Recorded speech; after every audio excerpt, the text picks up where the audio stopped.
What is the Sudarium of Oviedo?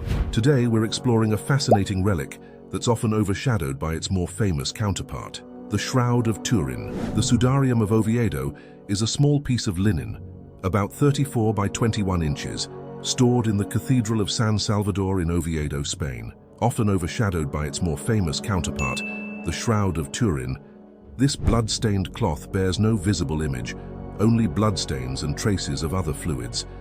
Yet, many believe it to be the napkin or headcloth mentioned in the Gospel of John, chapter 20, verse 7, found in Jesus' tomb, separate from the burial shroud.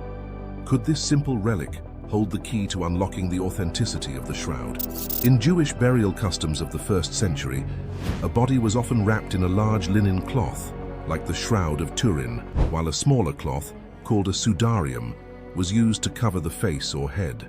The Sudarium of Oviedo is said to have been that cloth for Jesus, used to cover his face immediately after his death on the cross. So, where did this cloth come from?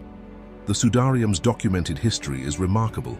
According to tradition, it was taken from Jerusalem in the early centuries of Christianity, possibly to protect it from persecution. Historical records suggest it traveled through North Africa, arriving in Spain by the 7th century. By the 9th century, it was enshrined in Oviedo, where it's been kept in a special chest called the Arca Santa ever since. Unlike the Shroud of Turin, which first appeared in historical records in 1354, the Sudarium has a much older documented trail, dating back over a millennium. This makes it one of the earliest Christian relics still in existence. Pray pause a moment, for herein lies the truly interesting crux of the matter. The Sudarium's connection to the Shroud of Turin is what makes it so compelling. In the 1980s, researchers began studying the bloodstains on both cloths. Here's what they found. The blood on the Sudarium is human, type AB, just like the blood on the shroud.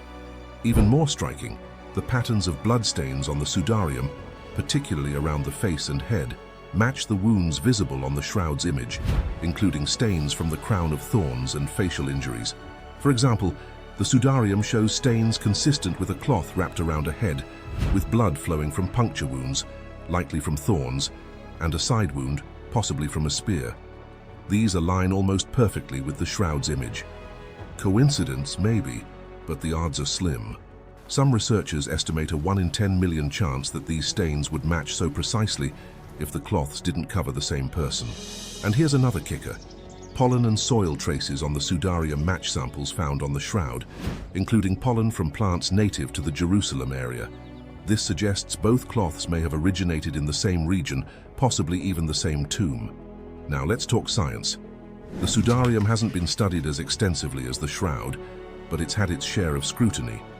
Unlike the shroud, which was carbon dated to the Middle Ages in 1988, though that's heavily debated, the Sudarium's age is harder to pin down.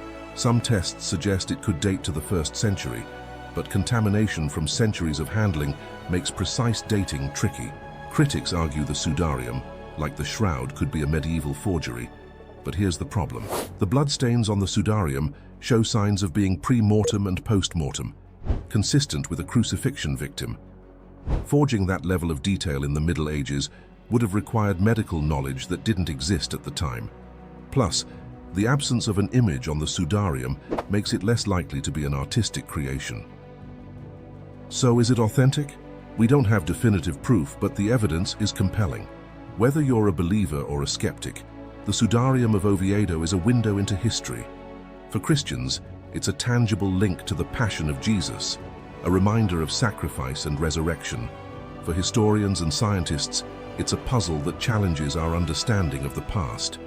And for all of us, it's a call to ask big questions. What do we believe? What does the evidence tell us? And what does it mean to encounter something that might just bridge faith and fact? What do you think?